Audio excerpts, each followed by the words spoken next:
Hi, this is Trey Pass. I'm going to do a reaction to Mr. Nightmare story. This one's called Police Horror Stories. Okay, I love doing the Mr. Nightmare reactions. I haven't done one in a while, so it's going to be 3 stories. So let's get right to it. I'll be right back with my reaction. Okay, let me put my headphones on. Okay, here we go right now. Go. Police Horror Stories. Story 1 by Richard B. Boom, boom, boom, boom. I work nights for the Sheriff's Department in Bergen County. Okay. I've been on the force for 2 years. Okay. I haven't seen too much craziness, aside from late-night drug arrests, a few robbery calls, and a few assault calls. Okay. Northeastern Bergen County is pretty low crime after all, so those are usually the worst calls I deal with. There was this one night that I received a disturbance call to investigate a scream that came from a house nearby. Okay. Usually a call like this would mean a domestic dispute, or even just something as harmless as people drinking and being too loud. Okay. I arrived to the house though, and I had to confirm twice that it was the correct house because none of the lights were on. There was a car in the driveway though, a blue Toyota Sienna minivan. Okay. Someone was home. I went over to knock on the door a few times. The neighbor must have seen my car because he came out and walked over, reporting that he was the one to call the police. He told me he heard a blood-curdling scream from the house, and that the woman who lives there lives alone but occasionally had her boyfriend over, making it slightly more concerning. Okay. I tried the doorknob now, which was locked. I then made my way around the house, trying all the windows, which were all locked. All but one of the backyard windows. It was already slid completely up, enough for someone to climb through. This was a red flag, considering every other window was closed. Okay. I requested backup to the scene, and once I got confirmation, I climbed into the house through the window. I started to flick every light on that I could find in the house, starting in the kitchen and working my way to the living room. And yes, it's advisable for police to turn on the lights when investigating buildings. What you see in TV shows and movies where they leave the lights off is only done for suspense. Exactly. I called out for the woman, trying to assure her it's okay, police were here. Though at that time, I still didn't know what exactly the situation was, other than she was reported screaming. Okay. There was no response no matter how loud I yelled. The first floor was clear, so there was only the upstairs left to check. I wanted to wait for backup to arrive, because I was nervous what I'd find up there. But I'd also not forgive myself if I waited and wasted precious time that I could have used to save this woman from a possible medical emergency. Before going up the stairs, I unlocked the front door for when backup would arrive. Okay. I then walked up the carpeted stairs quietly, and as I got halfway up the stairs, I peered over the ledge onto the second floor. There were 4 doors up there. I flicked on the light switch in the hallway and called out one more time. I heard a creak-type sound come from behind one of the doors, so she had to be in there. I opened the door, and it was a bedroom. The light was off, but the light from the hall was plenty to see a woman laying in bed under the covers. I saw the back of her head. I walked over to her to make sure she was okay, but as I was close, I noticed dark stains that soaked the other side of the covers. Jesus. The side of her I couldn't see from the door. I yanked the covers off the woman and realized it was blood, and she'd been stabbed multiple times, but she was still breathing. I grabbed my walkie and reported a stabbing, requesting immediate backup and an ambulance.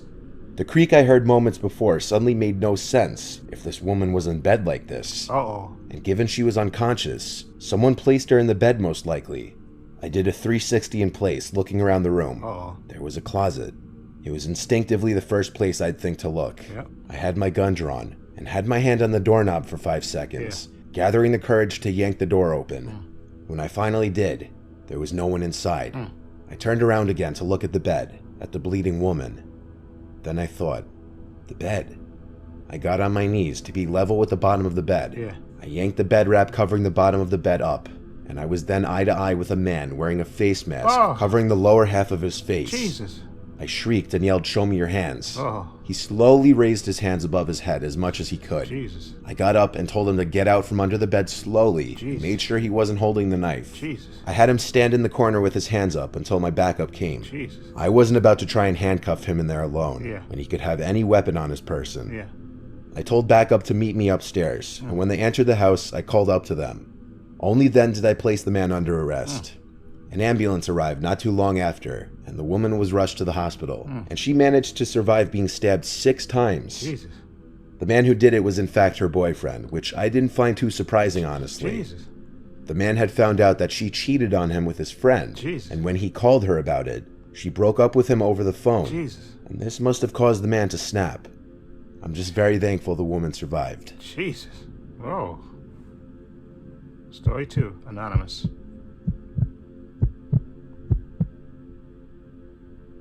This story was told to me by my best friend's uncle, who works the night shift as a police officer in our city. A year or so ago, Mike, my best friend's uncle, was out on his nightly patrol with his partner Steve. They've been working together for years, and they're both Army veterans, so they're very level-headed and calm people, perfect for being police officers. Okay. When they got a call from a landlord at an apartment complex complaining about one of his tenants, they didn't really expect anything bad. They get calls like that all the time, so they headed over to see what was going on. When they arrived, the landlord greeted them outside. It was probably 1 or 2 in the morning, and everyone from the complex was standing out in the grass, which was odd.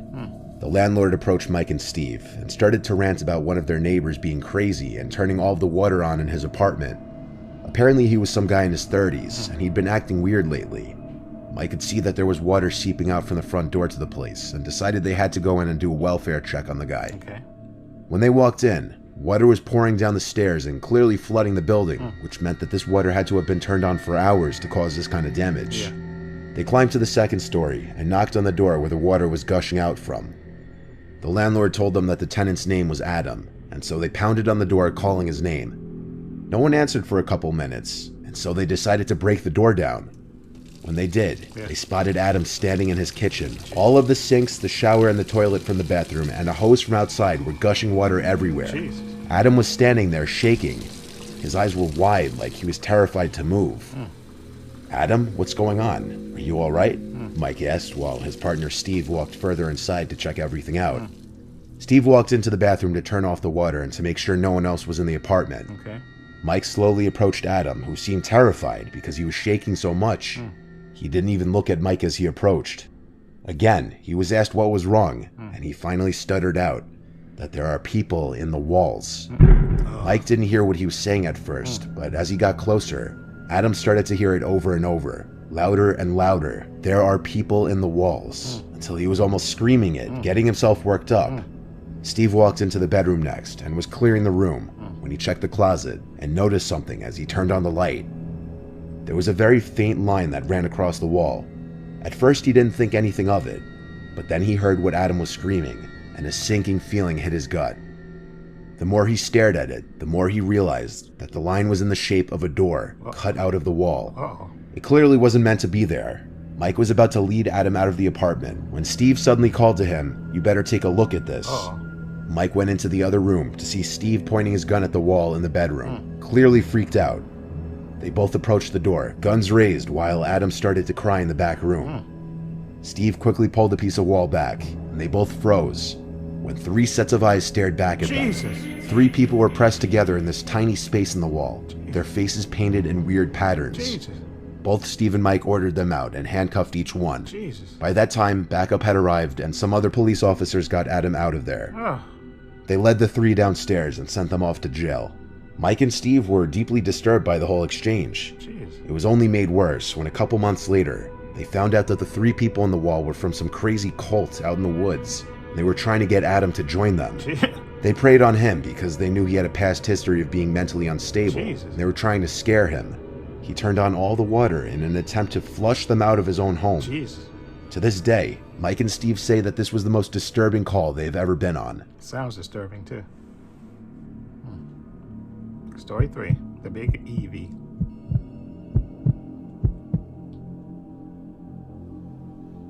This one time when I was working a 12-hour overnight shift, I went out on a call for a suspicious person walking house to house, knocking on doors, and saying things to people through their doors or to their doorbell cameras.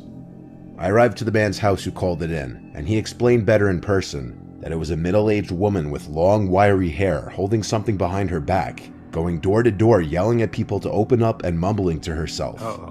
The man who called the police had a Ring doorbell camera, and so he showed me the footage that it caught.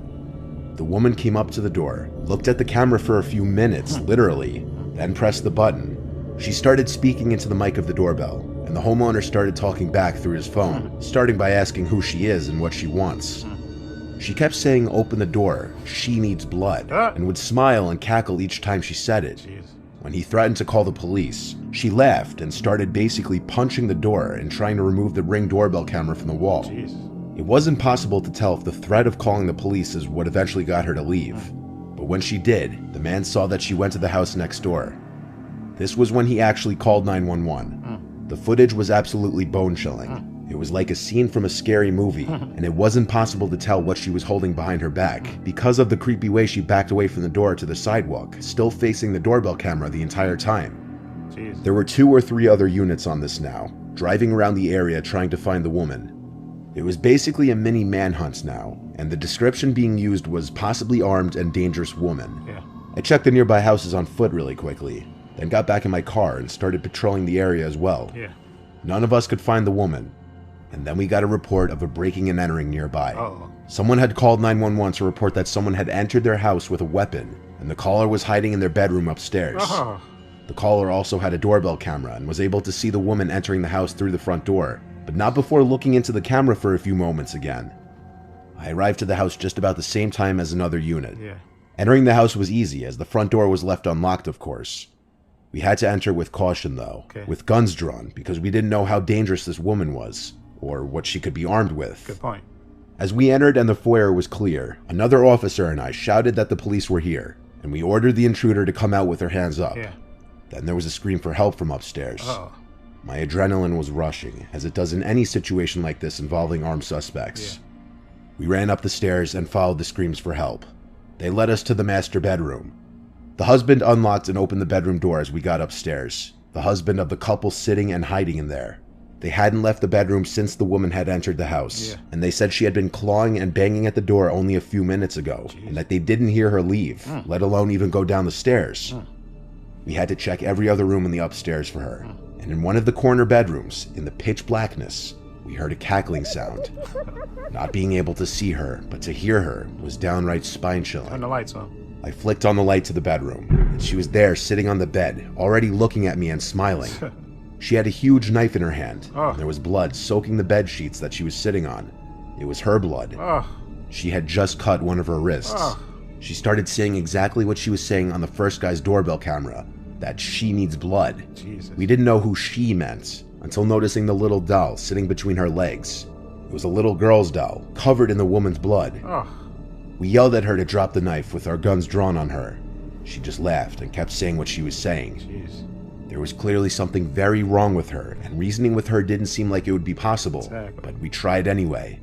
I asked her who is this she keeps referencing, and tried to talk nice to her, saying she doesn't have to hurt herself or anybody else, and that we're there to help her.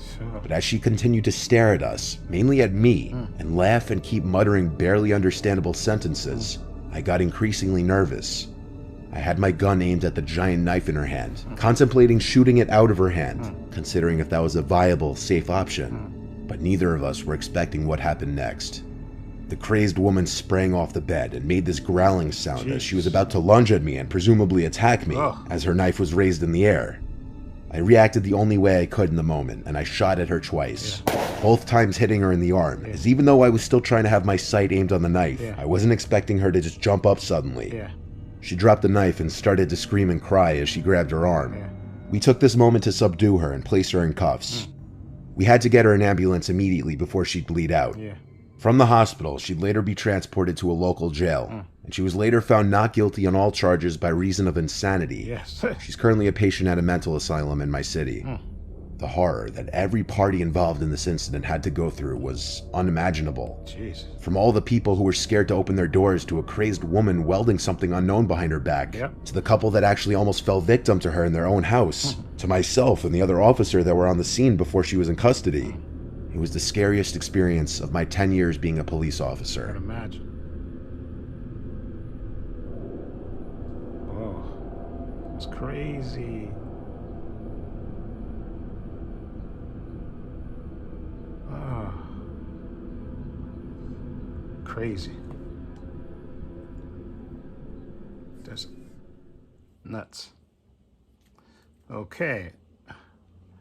Those are, again, being a cop, especially, you gotta patrol by yourself. It's gotta be nuts. Being a cop, you gotta patrol by yourself too.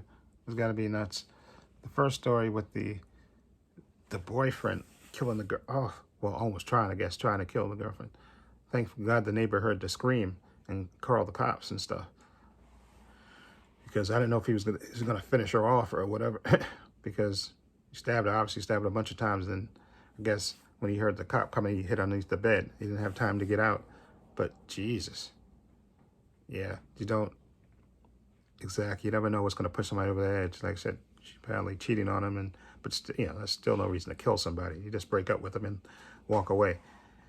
But geez, again, you never know how people are gonna react to things. She apparently cheated on him, and I guess he snapped and wanted to kill. But Jesus, come on, a knife, geez. Exactly. And he could have got caught too. I mean, he could have got killed too, especially if the cop came while he was in the middle of stabbing her, or if he was trying to leave. Exactly. And suppose he attacked the cop, and the cop would have had no choice but to shoot him. Okay, come on. Just again, if breakups. A girl cheats on you, or a guy cheats on you, just walk away. Just ghost them. That's what I say. Just walk away and leave them. Okay? Don't ask for no explanation, no nothing. Just go. Okay? It's better to ghost them. Okay? Just be done with them. Because look at that. She almost got literally killed for cheating. Literally. Now the second story. Jesus. I'm sorry. I was just thinking about that first story again. Just the second story with the people in the house. Oh my God! And they specifically preyed on that guy because he was mentally, he had mental problems. That's sick. Some kind of cult people preying on the guy. The guy has mental issues, and he turned on the oh my God! Turned on the water in the house. Just I think that literally saved his life, because you never know if the cult people would have tried to kill him.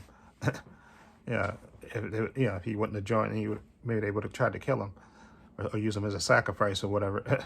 But yeah, God, at least he wasn't crazy, and at least that way that actually saved his life. Him turning on all that water and stuff and flooding the place, so the cops could show up and catch those other 3 people in the house, which is crazy. That I know he had to be going. If I was one of those cops, I'd have said, "What the f?" You see 3 pair of eyes peering back at you. Oh my God! I would have said, "What the f?" Oh my God! That's I know that story. You got to tell people, because people wouldn't believe that story. That's just insane, and insanity that people would do that. Yeah, that's insane. But thank God for the guy that was that he turned on all the water and stuff. Because that literally saved his life. Because you never know what those people would have did to him. Trying to get him to join the cult, or maybe they would have sacrificed him or something. So he's truly lucky that happened, and the cops showed up and they managed to catch those people. That was good for him. I feel glad for the guy that had the mental issues, that he was able to get the cops there. So because I know he probably told other people about that, and they probably thought he was crazy, or he's having an issue, a mental breakdown or something. So again, what's that saying about being paranoid? You're not paranoid if it's right. No, what's the story about? What's the saying? You're not paranoid if everybody's out to get you. If everybody's out to get you, you're not paranoid if you're right or something. If you're right, I forget how the saying goes about. It's basically about you're not paranoid if you're right about somebody's out to get you. I forgot the saying, but anyway. And then the third story, with the lady that, and thank God none of those people opened up the door to her. Obviously, she was mentally deranged, and had a weapon with her, a knife, and she was even self-harming. But obviously, she would have probably attacked people too. It looked like she was trying to break into people's houses and stuff. Obviously, she was mentally ill, and that's why you got to make sure, especially you have people with mental issues, you got to make sure they take their medication, because you can't. I know a lot of people sometimes they don't like to, they don't want to put their their loved ones in mental hospitals and all that stuff. But if you're gonna have them with you, you got to make sure they take their medication. Now, obviously, this is a woman that was probably on medication, and she probably stopped taking it, and obviously that's why you get that reaction for her going around there just randomly ringing doorbells and stuff, trying to break into people's houses, and having a doll talking to a doll with a knife and self-harming herself, and she could have potentially harmed other people.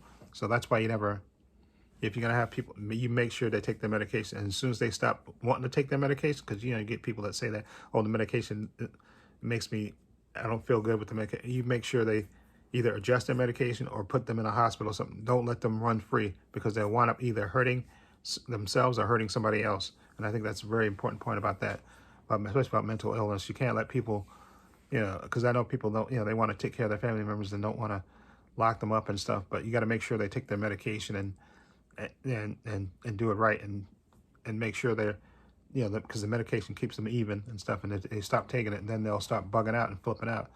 I know that. Okay, so anyway, let me know what you think of these 3 police stories. Again, a cop's job is really hard, especially when you got to patrol by yourself.